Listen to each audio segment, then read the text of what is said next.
നമസ്കാരം. ദീർഘകാലമായിട്ട് കേരളത്തിലെ വലിയൊരു വിഭാഗം കുടുംബങ്ങളെ സാമ്പത്തികമായിട്ട് പിടിച്ചു നിർത്തിയിരുന്നത് ഗൾഫ് മണിയാണ്. എന്നാൽ കോവിഡിനും സ്വദേശിവൽക്കരണത്തിനും ഒക്കെ ശേഷം ഗൾഫിന്റെ പകിട്ട് അല്പം ഒന്ന് കുറഞ്ഞിട്ടുണ്ട്. ആ ഒരു സമയത്താണ് പാശ്ചാത്യ രാജ്യങ്ങളിലേക്ക് അവസരങ്ങളുടെ വലിയൊരു വാതിൽ തുറന്നു കിട്ടുന്നത്. പിന്നീട് വലിയൊരു ഒഴുക്കായിരുന്നു. പ്രത്യേകിച്ച് നഴ്സിംഗ് മേഖലയിലേക്കൊക്കെ ഒരുപാട് ചെറുപ്പക്കാർ UK അടക്കമുള്ള രാജ്യങ്ങളിലേക്ക് കുടിയേറുന്ന ഒരു കാഴ്ചയായിരുന്നു. അപ്പോൾ ഇതുവഴിയൊക്കെ വരുന്ന പണം നമ്മളുടെ നാട്ടിലെ ചെറിയ ഗ്രാമങ്ങളിലെ ചെറിയ കുടുംബങ്ങളെ പോലും സാമ്പത്തികമായിട്ട് ഉയർത്തുകയും അവരുടെ ജീവിത നിലവാരം മെച്ചപ്പെടുത്തുകയൊക്കെ ചെയ്യുന്നുണ്ട്. അത്തരം ഒരു വീടിന്റെ കഥയാണ് പുതിയ ലക്കം സ്വപ്ന വീടിൽ. നമ്മളുള്ളത് കോട്ടയം ജില്ലയിലെ കരിമ്പാനി എന്നുള്ളൊരു കൊച്ചു ഗ്രാമത്തിലാണ്. ഇവിടെയുള്ള ഔസേപ്പച്ചൻ്റെയും കുടുംബത്തിൻ്റെയും വീടാണ്. അദ്ദേഹത്തിന്റെ മൂത്ത മകൾ റോസിന് UK നേഴ്സാണ്. ഇളയ മകൻ റെനിൽ പ്രവാസിയാകാൻ തയ്യാറെടുക്കുന്നു. അപ്പോൾ ഒരുപാട് വർഷം പഴക്കമുള്ള ഒരു വീട്ടിലായിരുന്നു ഇവർ ഏറെക്കാലമായിട്ട് താമസിച്ചുകൊണ്ടിരുന്നത്. എല്ലാവരുടെയും കൂട്ടായിട്ടുള്ള വലിയൊരു സ്വപ്നമായിരുന്നു പുതിയ കാല സൗകര്യങ്ങളുള്ള ഒരു ചെറിയ വീട്. ആ ഒരു സ്വപ്നം ഇപ്പോൾ സഫലമായിരിക്കുകയാണ്. ഏകദേശം 25 സെന്റിലെ 2600 സ്ക്വയർ ഫീറ്റിലെ സ്ട്രക്ചറും ഫർണിഷിംഗ് സഹിതം 73 ലക്ഷം രൂപയ്ക്ക് പൂർത്തിയാക്കിയ മനോഹരമായ ഒരു വീട്. അപ്പോൾ ഈ വീടിന്റെ വിശേഷങ്ങളിലേക്ക് എല്ലാവർക്കും സ്വാഗതം.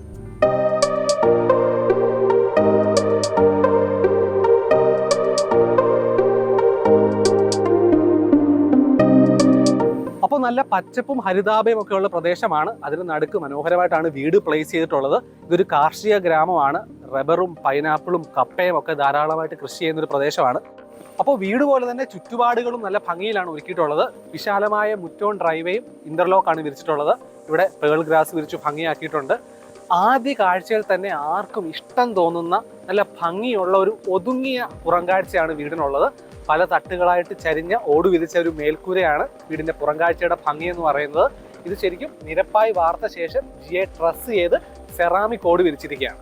പരിപാലനം കണക്കിലെടുത്ത് കേരളത്തിൽ ഒരു നില വീടുകൾ പ്രചാരത്തിലാകുന്നതിനെ കുറിച്ച് പല എപ്പിസോഡുകൾ നമ്മൾ പറഞ്ഞിട്ടുണ്ട്. അതുപോലെ തന്നെ ഒരു ട്രെൻഡാണ് ഡിറ്റാച്ച്ഡ് കാർ പോർച്ചുകൾ.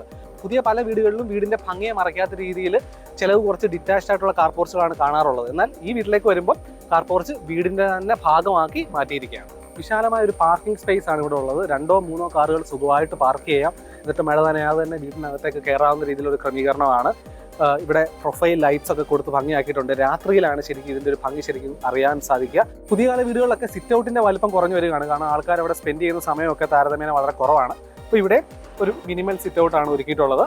കുറച്ചു കാലം മുമ്പ് വരെ ചെറിയ ബജറ്റിൽ പണിയുന്ന വീടുകളിൽ പോലും പ്രധാന വാതിൽ തേക്ക് വേണമെന്ന് ആൾക്കാർക്ക് നിഷ്കർഷ ഉണ്ടായിരുന്നു. ഇപ്പോൾ ആ ട്രെൻഡ് മാറി വരികയാണ്. ഈ വീട്ടിൽ പോലും പ്രധാന വാതിൽ സ്റ്റീലിലാണ്, സ്റ്റീൽ ഡോറാണ്. അതുപോലെ തന്നെ അകത്തെ വാതിലും ജനലും കട്ടിലുകളും ഒക്കെ സ്റ്റീലിലാണ് ചെയ്തിട്ടുള്ളത്. പ്രധാന വാതിൽ തുറന്നു വരുമ്പോൾ വശത്തായിട്ട് സ്വകാര്യതയോടെ ഇവിടുത്തെ ഫോർമൽ ലിവിംഗ് സ്പേസ് ഒരുക്കിയിട്ടുണ്ട്. റെഡിമെയ്ഡ് ആയിട്ടുള്ള ഫർണിച്ചറുകളാണ് ഇവിടെ ഇന്റീരിയറിന് ഭംഗി നിറയ്ക്കുന്നത്. പൊതുവെ ഇപ്പോൾ ഉള്ള മിക്ക വീടുകളിലും വളരെ ഹെവി ആയിട്ടുള്ള ജിപ്സം സീലിങ്ങും ലൈറ്റുകളും ഒക്കെ കാണാറുണ്ട്. ഒരു ആരംഭ ശൂരത്വത്തിന് വെക്കുമെങ്കിലും ദീർഘകാല പരിപാലനം വൃത്തിയാക്കലൊക്കെ അതൊരു തലവേദനയായി മാറാറുണ്ട്. എന്നാൽ ഇവിടെ ജിപ്സം സീലിംഗ് ചെയ്തിട്ടില്ല. എന്നാൽ അതിന്റെ ഭംഗി ഒട്ടും കുറയാത്ത രീതിയിൽ സീലിംഗ് വാർക്കുന്ന സമയത്ത് തന്നെ പ്ലാൻ ചെയ്ത് ഈ ഒരു പ്രൊഫൈൽ ലൈറ്റ്സും സ്പോട്ട് ലൈറ്റും ഒക്കെ കൊടുത്തിട്ടുള്ളത്. അപ്പോൾ ഈ സ്വപ്ന വീട്ടിലെ ഇടങ്ങളെന്ന് പറയാം: car porch, sit out, living, dining, kitchen, work area, 3 bedrooms, attached bathroom, പിന്നെ ഈ കോർട്ട്യാർഡ്. ഇത്രയുമാണ് ഏകദേശം 2600 സ്ക്വയർ ഫീറ്റിൽ ഒരുക്കിയിട്ടുള്ളത്. നിലവിൽ ഒറ്റ നില വീടാണ്. ഭാവിയിൽ മുകളിലേക്ക് ഇടങ്ങൾ വേണേൽ വിപുലപ്പെടുത്താം. അന്നേരം ഈ ഒരു കോർട്ട്യാർഡ് സ്പേസ് വേണമെങ്കിൽ ഒരു സ്റ്റെയർ ആക്കി മാറ്റാം. അത്തരത്തിൽ ഭാവിയോട് മുൻകൂട്ടി കണ്ടാണ് വീട് ഡിസൈൻ ചെയ്തത്. നമ്മളെല്ലാവരും വീട് പണിയുമ്പം നമുക്കെല്ലാം ഓരോ ആഗ്രഹങ്ങളുണ്ടാവും. അതുപോലെ തന്നെ ഈ വീട്ടുകാരുടെ വലിയൊരു ആഗ്രഹമായിരുന്നു വീടിനുള്ളിലെ മഴയും വെയിലും കാറ്റും ഒക്കെ എത്തുന്ന ഒരു നടുമുറ്റം വേണമെന്നുള്ളത്. അത് വീടിൻ്റെ ഒരു കേന്ദ്ര സ്ഥാനത്ത് തന്നെ അവർ സഫലമാക്കിയിട്ടുണ്ട്. അവരാഗ്രഹിച്ച പോലെ തന്നെ മഴയൊക്കെ ഉള്ളിലെത്തുന്ന രീതിയിൽ തുറന്ന മേൽക്കൂരയുള്ളൊരു നടുമുറ്റമാണ്. സുരക്ഷയ്ക്കായിട്ട് ഗ്രിൽസ് കൊടുത്തിട്ടുണ്ട്, മോസ്കിറ്റോ മെഷ് കൊടുത്തിട്ടുണ്ട്, വെള്ളം ഒഴുകി പോകാനുള്ള പ്രൊവിഷനൊക്കെ ഇട്ടിട്ടുണ്ട്. ഇവിടെ ഒരു ഫൈക്കസ് ബോൺസായൊക്കെ നട്ട് ഭംഗിയാക്കിയിട്ടുണ്ട്. ചുരുക്കത്തിൽ വീടിനുള്ളിൽ വളരെ പ്രസന്നമായിട്ടൊരു കാലാവസ്ഥ നിലനിർത്തുന്നതിൽ ഈ കോർട്ട്യാർഡ് ഒരു പങ്ക് വഹിക്കുന്നുണ്ട്. അക്വസ്റ്റാർ പാത്തികളും ക്ലാമ്പുകളും, അക്വസ്റ്റാർ റെയിൻ വാട്ടർ പൈപ്സ്, മറ്റെല്ലാം ചുമ്മാ. പുതിയ കാല വീടുകളിലെ ഡൈനിങ് വളരെ മിനിമലായിട്ട് മാറിക്കൊണ്ടിരിക്കുകയാണ്. ഇനി കുറച്ചു കാലം കൂടെ കഴിയുമ്പോൾ വീടുകളിൽ ഡൈനിങ് സ്പേസ് തന്നെ ഇല്ലാതാകുമെന്നാണ് ഈ മേഖലയുമായിട്ട് ബന്ധപ്പെട്ട ആൾക്കാർ പറയുന്നത്. കാരണം ആൾക്കാർ ഈ ഒരു സ്പേസിൽ സ്പെൻഡ് ചെയ്യുന്ന സമയം വളരെ കുറവാണ്. ഒന്നിൽ ലിവിങ്ങിൽ, അല്ലെങ്കിൽ കിച്ചണിൽ, അല്ലെങ്കിൽ ബെഡ്റൂമിൽ വരെ ഇരുന്ന് ആൾക്കാർ ഇപ്പം ഭക്ഷണം കഴിക്കാറുണ്ട്. അതാണ് ഇനി വരാൻ പോകുന്നൊരു മാറ്റം എന്നാണ് പറയുന്നത്. അപ്പോൾ ഇവിടെയും വളരെ മിനിമലായിട്ടൊരു ഡൈനിങ് സ്പേസ് ആണ്. ഒരു 6 സീറ്റർ റെഡിമെയ്ഡ് ഡൈനിങ് ടേബിൾ ആണ്. കസ്റ്റമൈസ്ഡ് ആയിട്ടുള്ള ഒരു ഹാങ്ങിങ് ലൈറ്റ് കൂടെ കൊടുത്തിട്ടുണ്ട്. വശത്തേക്ക് മാറ്റി ഒരു ചെറിയ വാഷ് ഏരിയ കൊടുത്തിട്ടുണ്ട്. ആ ഒരു ഭിത്തി ഒരു വുഡൻ ഫിനിഷ്ഡ് ടൈൽ ഒട്ടിച്ച് ഹൈലൈറ്റ് ചെയ്താണ് ആ ഒരു സർക്കുലർ മിറർ കൊടുത്തിട്ടുള്ളത്. ഒരുപാട് എപ്പിസോഡുകളിൽ നമ്മൾ കാണിച്ചിട്ടുള്ള പോലെ ലൈറ്റിന്റെ ടോൺ മാറ്റാവുന്ന മിററാണ്. ഒരു സർക്കുലർ ബോർഡ് ഫുൾ ബോഡി ടൈലാണ് ഈ കൗണ്ടറിൽ വിധിച്ചിട്ടുള്ളത്. അതിൻ്റെ താഴെ കൺസീൽഡ് സ്റ്റോറേജും കൊടുത്തിട്ടുണ്ട്. എല്ലാ വീട്ടിലും സന്തോഷത്തിൻ്റെ ആയിട്ടുള്ള ഇടങ്ങൾ വേണമെന്ന് പറയാറുണ്ട്. അപ്പോൾ ഈ വീട്ടിലെ ആ ഒരു ഹാപ്പിനെസ് സ്പോട്ട് എന്ന് പറയുന്നത് ഇതാണ്. ഒരു പുസ്തകമൊക്കെ വായിച്ച് വളരെ റിലാക്സ്ഡ് ആയിട്ട് സ്പെൻഡ് ചെയ്യാൻ പറ്റുന്ന ഒരു സ്പേസ്. ഇതല്പം സങ്കനായിട്ടാണ് ഒരുക്കിയിട്ടുള്ളത്. ഇവിടെ full length sliding UPVC window ആണ് കൊടുത്തിട്ടുള്ളത്. അപ്പോൾ സ്ലൈഡിംഗ് UPVC വിൻഡോകളെ കുറിച്ചൊരു എപ്പിസോഡ് ഞാൻ നേരത്തെ ചെയ്തിരുന്നു. ഇവിടെ സ്ലൈഡിംഗ് UPVC വിൻഡോ ആണ് കൊടുത്തിട്ടുള്ളത്.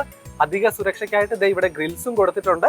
അപ്പോൾ ഇത് തുറന്നിട്ട് കഴിഞ്ഞാൽ കാറ്റും വെളിച്ചവും സമൃദ്ധമായിട്ട് വീടിനുള്ളിലേക്ക് ലഭിക്കുന്ന രീതിയിലാണ് അതിൻ്റെ ക്രമീകരണം. എന്നാൽ സുരക്ഷയുടെ കാര്യത്തിൽ ഒരു കോംപ്രമൈസ് വരും. പൊതുവെ ഇപ്പോൾ ഉള്ള മിക്ക വീടുകളിലും ഡൈനിങ്ങിനും കിച്ചനും ഇടയിൽ പാർട്ടീഷനുകളെ ഇല്ലാത്ത രീതിയിലുള്ള ഓപ്പൺ തീമാണ് കാണാറുള്ളത്. എന്നാൽ ഇവിടെ ഒരു സെമി ഓപ്പൺ തീമിലാണ് ഡിസൈന്. ഇവിടെ ഈ ഒരു പാൻട്രി കൗണ്ടർ ഏകദേശം ഒരു 12x12 ആണ് സൈസ് വരുന്നത്. നല്ല ഭംഗിയുള്ളൊരു കളർ തീമാണ്. വൈറ്റ് പിസ്ത ഗ്രീൻ കളർ തീമിലാണ് ക്യാബിനറ്റുകൾ. മറൈൻ പ്ലൈവുഡിലാണ് ക്യാബിനറ്റ്സ് ഒരുക്കിയിട്ടുള്ളത്. മുകളിൽ നേരിട്ട് തന്നെ പ്രൊഫൈൽ ലൈറ്റിംഗ് കൊടുത്തിട്ടുണ്ട്. ഒരു സ്റ്റോർ റൂം കൊടുത്തിട്ടുണ്ട്. അതുകൊണ്ട് തന്നെ മെയിൻ കിച്ചൺ വൃത്തിയായിട്ട് കിടക്കും. ഇതിനനുബന്ധമായിട്ടൊരു വർക്കിംഗ് കിച്ചൺ ഒരുക്കി. 3 ബെഡ്റൂംസ് ആണ് വീട്ടിലുള്ളത്. ഇത് ഇവിടുത്തെ മാസ്റ്റർ ബെഡ്റൂമാണ്. ഏകദേശം ഒരു 14x12 സൈസിലാണ് ഈ ഒരു ബെഡ്റൂം ഒരുക്കിയിട്ടുള്ളത്. നല്ല ഭംഗിയിൽ ഒരുക്കിയൊരു ബെഡ്റൂം. ഒരു ക്യൂൺ സൈസ് കോട്ട് നൽകിയിട്ടുണ്ട്. ഈ ഒരു ഹെഡ് സൈഡ് വാൾ പേപ്പർ ഒട്ടിച്ചാണ് ഹൈലൈറ്റ് ചെയ്തിട്ടുള്ളത്. നേരത്തെ പറഞ്ഞ പോലെ ജിപ്സം സീലിംഗ് ഒന്നും ചെയ്തിട്ടില്ല. എന്നാൽ ഭംഗി ഒട്ടും കുറയാത്ത രീതിയിൽ നേരിട്ട് തന്നെ പ്രൊഫൈൽ ലൈറ്റ്സ് കൊടുത്തിരിക്കുകയാണ്. ഉള്ള സ്പേസ് പരമാവധി യൂട്ടിലൈസ് ചെയ്തിട്ടുണ്ട്. വാർഡ്രോബിന് വേണ്ടി സെപ്പറേറ്റ് ഒരു ഇടം കളയാതെ ഈ ഒരു ഭാഗത്ത് തന്നെ ഫുൾ ലെങ്തിൽ വാർഡ്രോബ് ഇവിടെ കൊടുത്തിട്ടുണ്ട്. വശത്തേക്ക് മാറ്റി ചെറിയൊരു ഡ്രസ്സിംഗ് സ്പേസും അറ്റാച്ച്ഡ് ബാത്റൂമും ചെയ്തു. ഇത് രണ്ടാമത്തെ ബെഡ്റൂം. ബെഡ്റൂമുകളുടെയൊക്കെ ഡിസൈൻ ആൻഡ് ലേ ഔട്ട് ഏകദേശം സെയിം ആണ്. ഒരു ക്യൂൺ സൈസ് കോട്ട്. ഇവിടെ മറ്റൊരു ഡിസൈനുള്ള വാൾ പേപ്പർ ഒട്ടിച്ച് ഹൈലൈറ്റ് ചെയ്തു. ഇവിടെ ഫുൾ ലെങ്ത് വാർഡ്രോബ് ചെയ്തിട്ടുണ്ട്. ഇവിടെ എക്സ്ട്രാ ആയിട്ടൊരു ബേ വിൻഡോ കൊടുത്തിട്ടുണ്ട്. വശത്തേക്ക് മാറ്റി ഒരു ഡ്രസ്സിംഗ് സ്പേസും അറ്റാച്ച്ഡ് ബാത്റൂമും ചെയ്തിട്ടുണ്ട്. ഇത് മൂന്നാമത്തെ ബെഡ്റൂം. ഇവിടുത്തെ ബെഡ്റൂമുകൾ ശ്രദ്ധിച്ച കാര്യം വളരെ മിനിമൽ തീമിൽ പരിപാലനം കണക്കിലെടുത്താണ് എല്ലാം ഡിസൈൻ ചെയ്തിട്ടുള്ളത്. ഇത് ഏകദേശം ഒരു 14x12 ആണ് സൈസ് വരുന്നത്. സെയിം ലേ ഔട്ട് ആണ്. ഹെഡ് സൈഡ് വോളിൽ മറ്റൊരു ഡിസൈനിൽ വാൾ പേപ്പർ ഒട്ടിച്ച് ഹൈലൈറ്റ് ചെയ്തു. ഫുൾ ലെങ്ത് വാർഡ്രോബ് ചെയ്തിട്ടുണ്ട്. ഇവിടെ ചെറിയൊരു ബേ വിൻഡോ സീറ്റിംഗ് കൊടുത്തിട്ടുണ്ട്. വശത്തേക്ക് മാറ്റി ഒരു ഡ്രസ്സിംഗ് സ്പേസ് അറ്റാച്ച്ഡ് ബാത്റൂം ഒരുക്കിയിട്ടുണ്ട്. അപ്പോൾ പ്രവാസവും കുടിയേറ്റവും ഒക്കെ കേരളത്തിലെ ചെറിയ ഗ്രാമങ്ങളിലെ ചെറിയ കുടുംബങ്ങളുടെ ജീവിത നിലവാരം എങ്ങനെ ഉയർത്തുന്നു എന്നുള്ളതിന് നല്ലൊരു ഉദാഹരണമാണ് ഈ ഒരു വീടിൻ്റെ കഥ. ഒരു കാലത്ത് ഗൾഫായിരുന്നു. ഇപ്പോൾ പുതിയ മേച്ചിൽപ്പുറങ്ങൾ തേടി പുതുതലമുറ മലയാളികൾ സഞ്ചരിക്കുകയാണ്. ആ ഒരു പ്രവാസവും പ്രവാസി പണവും ഇവിടേക്ക് വരേണ്ടത് കേരളത്തിൻ്റെ ഒരു ആവശ്യവുമാണ്. അപ്പോൾ 25 സെൻറ്റിൽ 2600 സ്ക്വയർ ഫീറ്റിൽ സ്ട്രക്ചറും ഫർണിഷിംഗും സഹിതം 73 ലക്ഷം രൂപയ്ക്ക് പൂർത്തിയാക്കിയ ഈ സുന്ദരമായ സ്വപ്നഭവനം നിങ്ങൾക്ക് ഇഷ്ടമായെന്ന് വിശ്വസിക്കുന്നു. ഈ വീടിനെ കുറിച്ചുള്ള നിങ്ങളുടെ അഭിപ്രായങ്ങൾ കമൻറ്റുകളാക്കി രേഖപ്പെടുത്തു.